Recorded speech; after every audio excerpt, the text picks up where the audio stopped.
રોજે સવારે એક આ ખાઈ લેશો ને એટલે આખું વર્ષ માટે બીમારી તમારાથી કોસો દૂર રહેશે.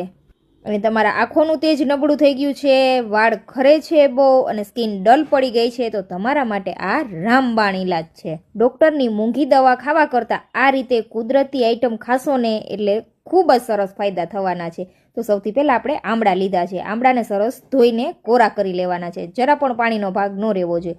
અને આમળા છે તે આપણે ડાઘ વગરના જ લેવાના છે. પાનનો ડાઘ ચાલે પણ કોઈ મોટો ડાઘ હોય તેવા આમળાનો ઉપયોગ નથી કરવાનો. હવે કાંટા ચમચીની મદદથી આ રીતે કટ લગાવી દેવાના છે બધા આમળામાં. તો આપણે અહીંયા 500 ગ્રામ આમળા લીધા છે, બધામાં સરસ કટ લગાવી દીધા છે. હવે શું કરવાનું છે, એક પેનની અંદર આપણે પાણી ઉમેરવાનું છે. વધુ પાણી નથી ઉમેરવાનું, ફક્ત 1 કપ જ પાણી ઉમેરવાનું છે. 500 ગ્રામ આમળા છે તો આપણે સામે 500 ગ્રામ ગોળ લીધો છે. ગોળને ઝીણો સમારી લેવાનો છે. થોડું પાણી ઉકળે એટલે તરત આમળા ઉમેરી દેવાના. પછી ઢાંકીને આપણે સરસ એવા આમળા સોફ્ટ થાય ત્યાં સુધી થવા દેવાના છે. તમે જોઈ શકો છો આ રીતના આમળા થોડા એવા કલર ચેન્જ થઈ જાય ત્યાં સુધી આપણે થવા દેશું.